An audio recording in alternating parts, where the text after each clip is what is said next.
It is, we are on the eve of Diwali. We are also in the midst of elections. So we have a lot going on in the country, but truly a time to rejoice the festivals, but also a time to set ambitious goals for the nation. As Mr. Narayan rightly said, the world is looking up to us. We are failing in our ability to think big. I can only endorse what you just said because I can see it wherever I go. And this doesn't come easy. It comes after 8 years of painstakingly building up the India image, the India story, confidence in India amongst international companies, other countries, and the structural reforms that have been the core agenda of this government for 8.5 years, which have helped us to build the building blocks for the future. And I'm reminded of a particular incident that happened with me many years ago. In New York, I was in a series of meetings. I was in a meeting with the rating agencies, and soon after that I had to meet the chief of probably the world's largest hedge fund, $3 trillion at that time probably. And I got late for that meeting. My meeting with the rating agencies went longer. Here I reached late, he was waiting for me, we had a good meeting. Interestingly, at the end of the meeting, as a courtesy, I walked him down and realized he didn't have a car. He had flown in from, it was a holiday by the way that day. He had flown in on a Jewish holiday, he himself was a Jew. He had flown into New York only to meet me, and when we came down, he was waiting for an Uber which he had ordered. The CEO of the world's largest hedge fund. It's a different world altogether, but I felt embarrassed I was late. And as soon as I came back to India, we had a cabinet meeting. That morning in the newspaper, the Forbes 10 most influential people's list came out, and he was 5th or 6th on that list. I actually felt very embarrassed. And in the cabinet, I expressed to the Honorable Prime Minister that, I have had a faux pas. I got late for a meeting with the person who I realized this morning is probably the 5th largest or 6th most influential person in the world. And while of course it was not good for me to be late, and I could have probably cut off the credit rating agency meeting faster, but the Prime Minister did give me a lot of confidence and boosted my morale when he said, you must remember that when you are meeting these people, you are the voice of 125 crore, at that time, 125 crore Indians. And the respect for you or the wait for you was a wait for 125 crore Indians. This was 8 years ago. So you are the ones who bring strength to India. Very often I've said we are under a mistaken impression if we think our population is a bane. It's actually a boon. Our billion-plus aspirational Indian market is what attracts a lot of companies to India. It brings economies of scale, it brings opportunity, and helps us become, in the years ahead, some people say the next decade will be India's, some say 2 decades will be India's. We've also had somebody say the next century will be India's. And it doesn't come just out of the blues. It's a well thought of, well articulated, well researched and well analyzed point of view that many world leaders are today expressing. And therefore, the role of friends like you, well-meaning exporters, organizations like CII, acting as a bridge between government and exporters to understand each other, to be your voice, share your suggestions and ideas with us is extremely important. And therefore, I must thank all of you for organizing this day-long discussion. I have noted with interest all the points you have flagged off. Very often we are seized of many of these in dialogue with many EPCs or industry associations, but I'm sure the inputs you have flagged off today will be extremely important in our work going forward. As regards the MRAs which you flagged off, I'm finding very little traction in many parts of the world to enter into MRAs. At least the developed world is very hesitant to accept too many MRAs for whatever reason. Maybe they'll need more time to get the confidence in our ability to provide that high quality goods and services. But the way forward, in my humble opinion, is that we also put quality control orders on products that they want to supply to India. And then we'll have an equal footing where we'll be able to say, okay, you give us an MRA, then we'll give you an MRA.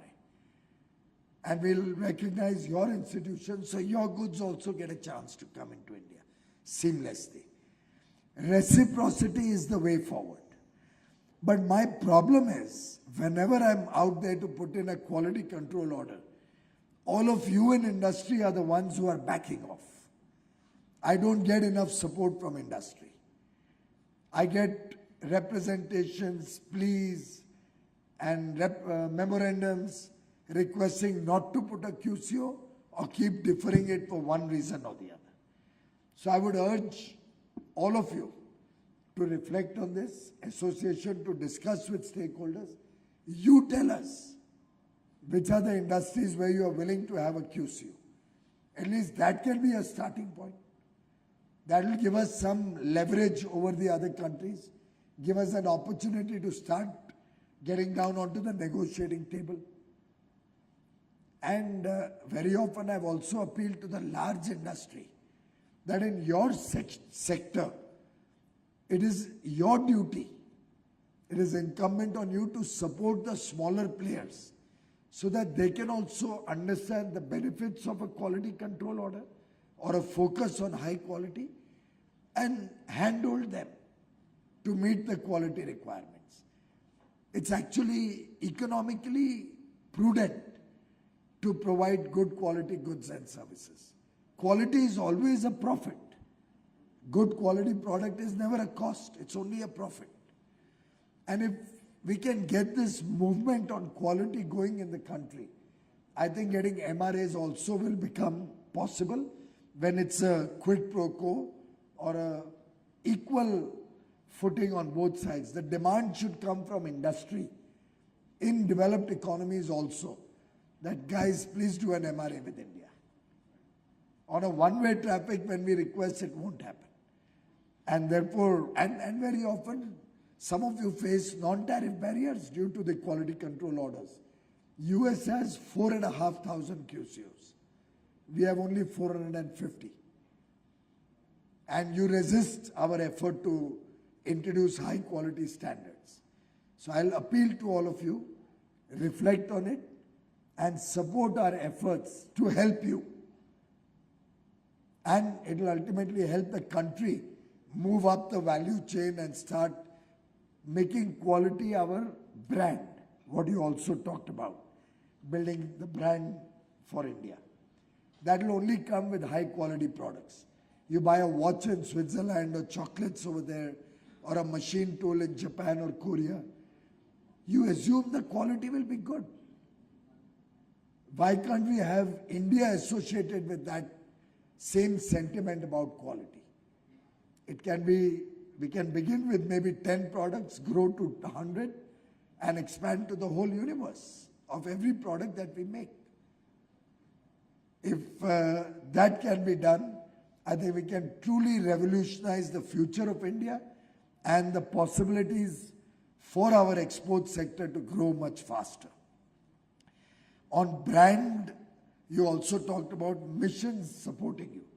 Incidentally, the Honorable Prime Minister has already given a KPI to all the 200 odd missions in the country, or 190 odd missions, that they will be assessed for their performance on the 3 T's: trade, technology, and tourism. So already missions are under directive that they have to support our exporters of goods and services, help you get new opportunities, new business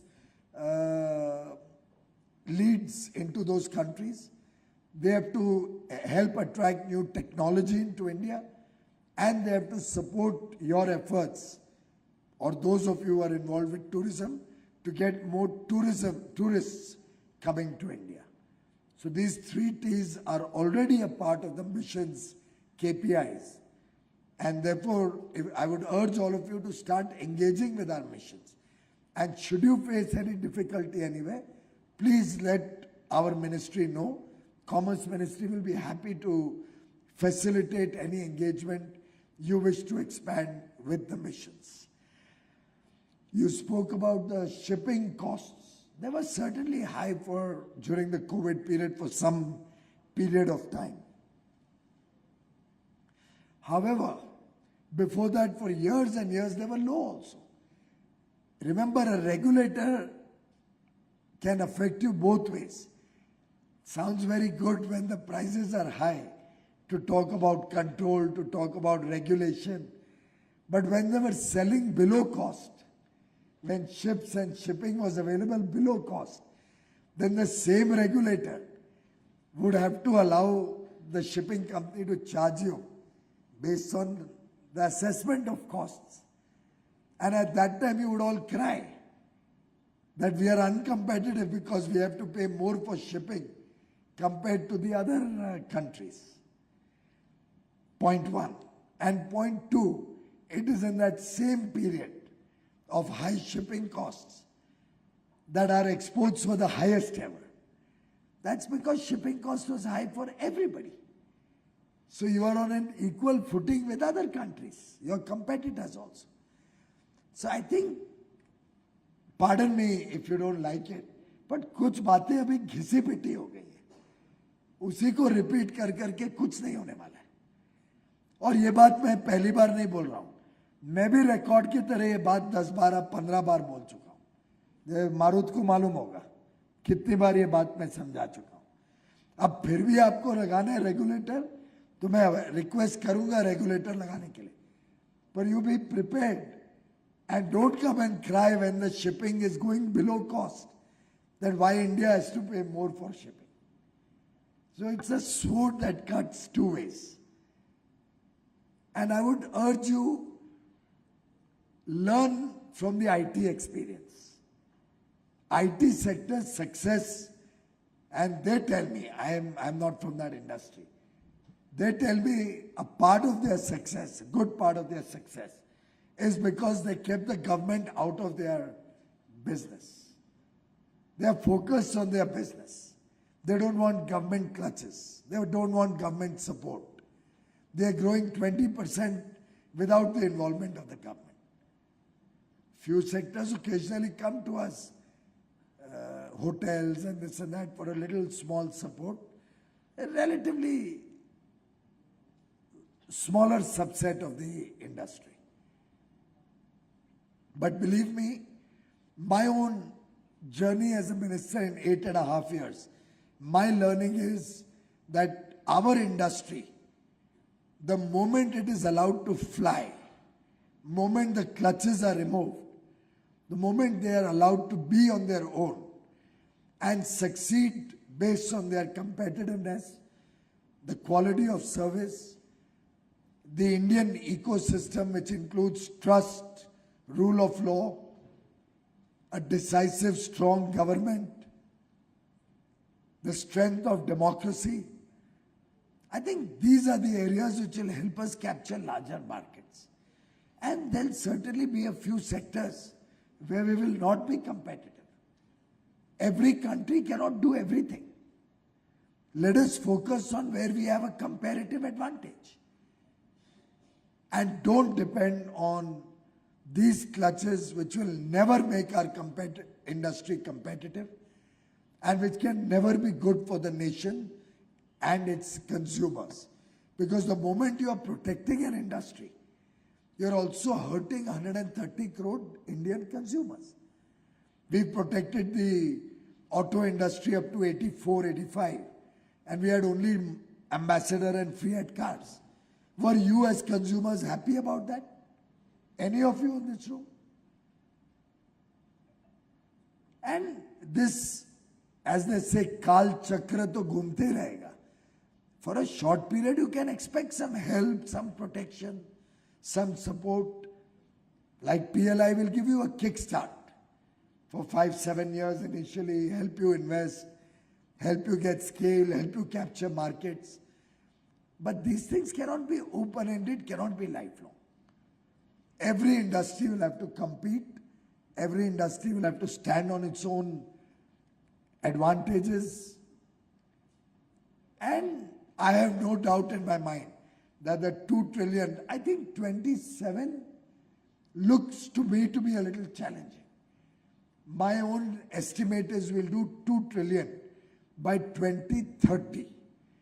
Of course, if this situation becomes very favorable to India, and if all of you are able to really exert a lot of effort, I would be the happiest person if we can do it by 2027.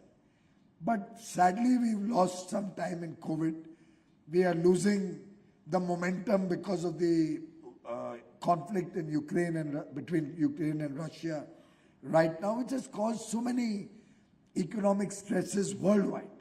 Inflation, supply chain disruption, energy issues, all of these are stresses in the system which have delayed some of our plans.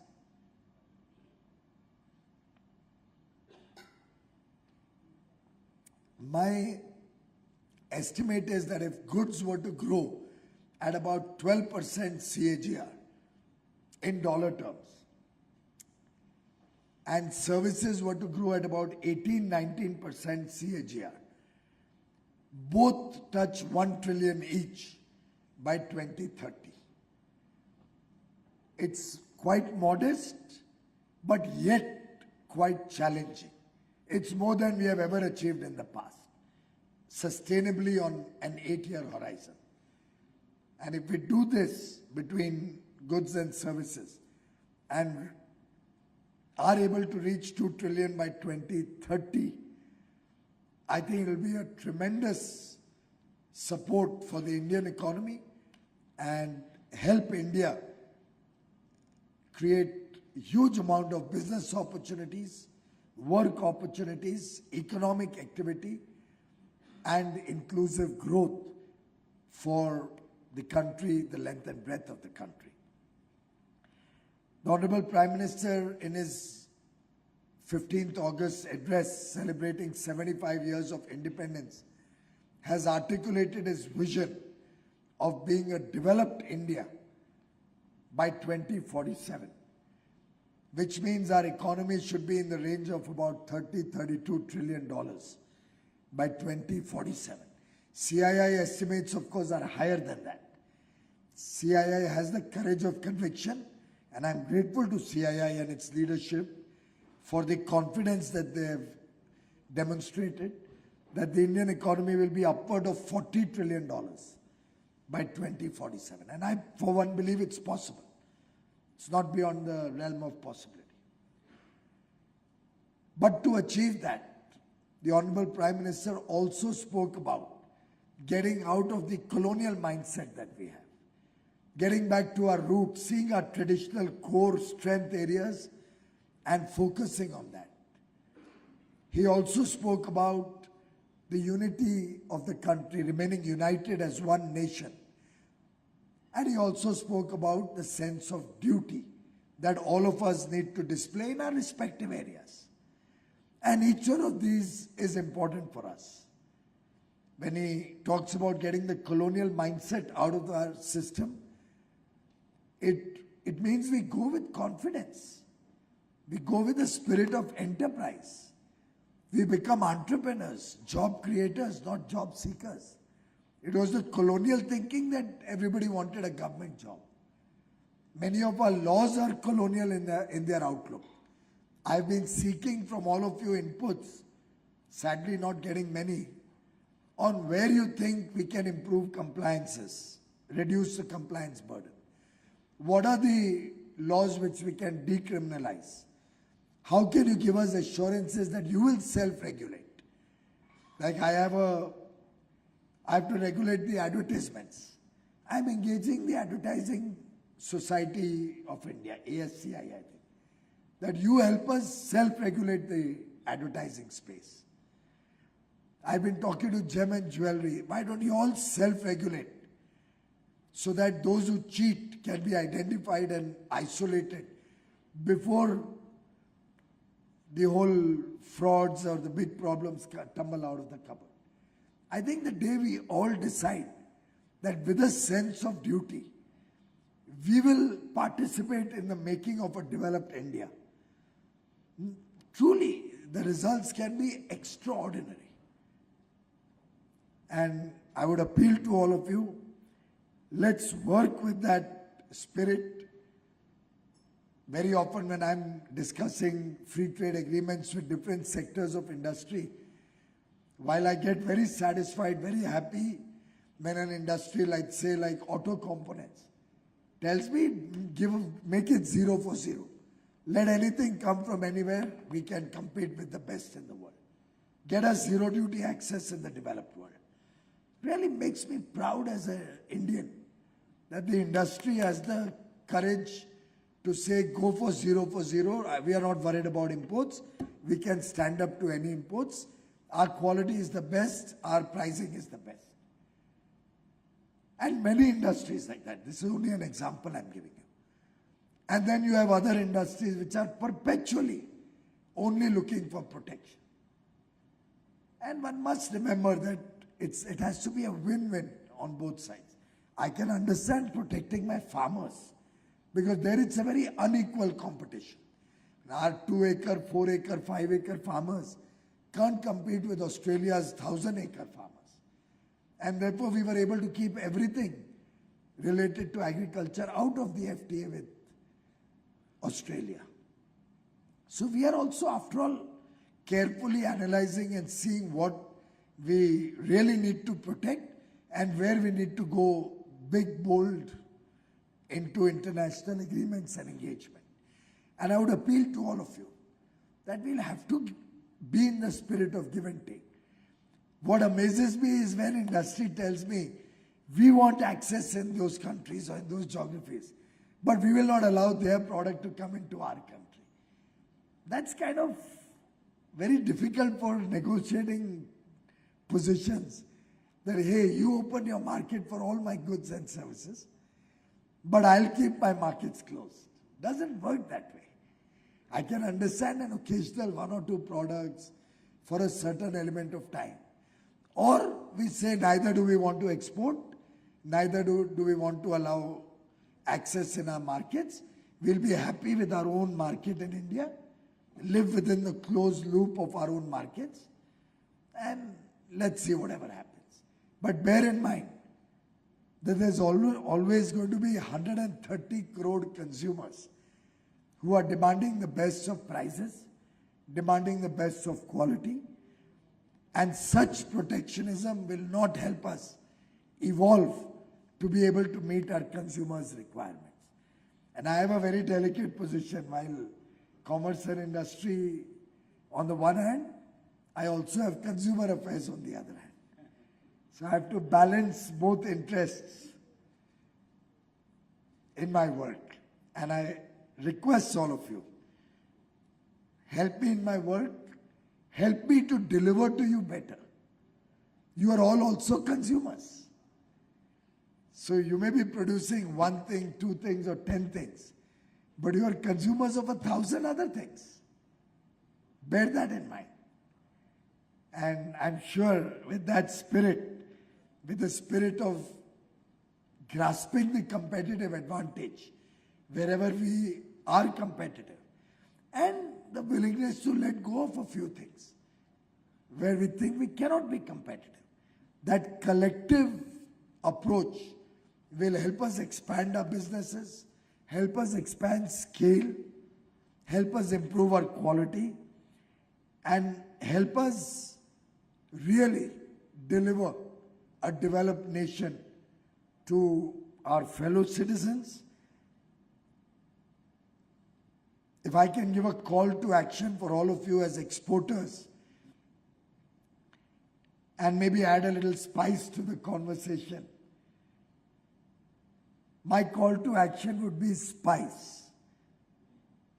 Because that's where the world is going today.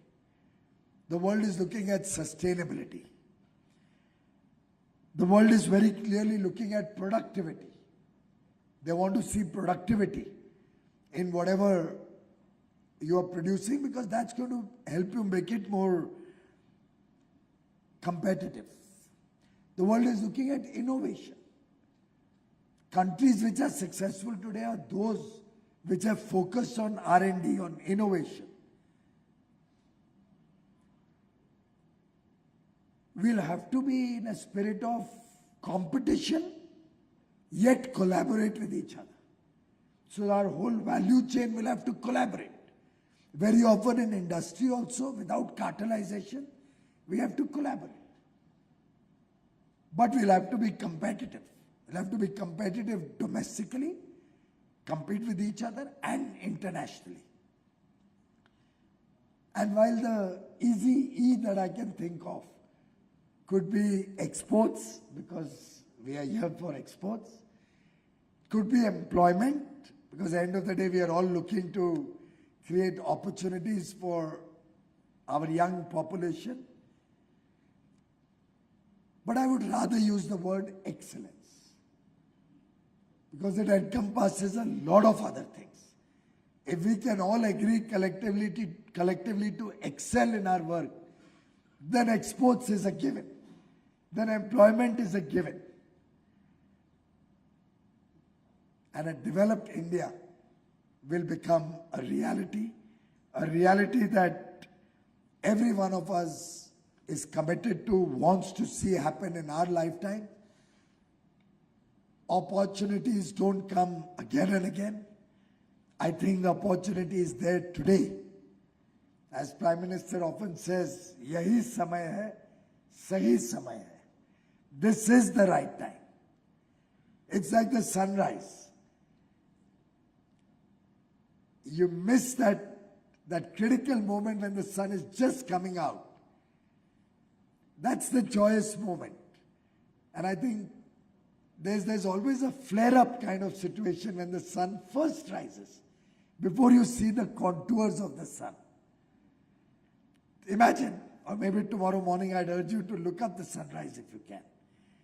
When the sun is first rising on the horizon, and I come from Mumbai, so I have the advantage of experiencing sunrise literally at the ocean front.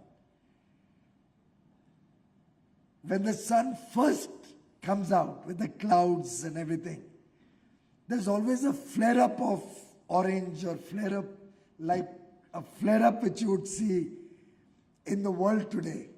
All the challenges, all the confusion, the volatility. But then it takes shape, and then the sun rises, and then there's no looking back. Thank you very much, friends.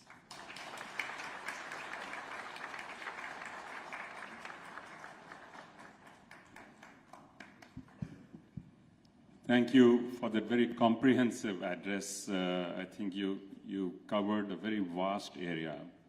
I can give you two assurances. One, from CII, we will not ask for needless subsidies and support. When we come to you, it will be a genuine pain point or an opportunity that we will try and put across. And we will talk to our members to see how each one of us focuses on spice, and also the last one, I'll also add entrepreneurship to the E, and ensure that as a nation, we tap our true potential, which we know and we believe there is, for India to be on the top table in global trade. So if you're okay, we will get some questions in. And before I ask the members in there, I have one question I'd like to ask myself. So clearly, when export takes place from India, it's not just from India. It happens from a town or a village or a city in a state in India. And since the big part of the reform and opening up in the center has been done,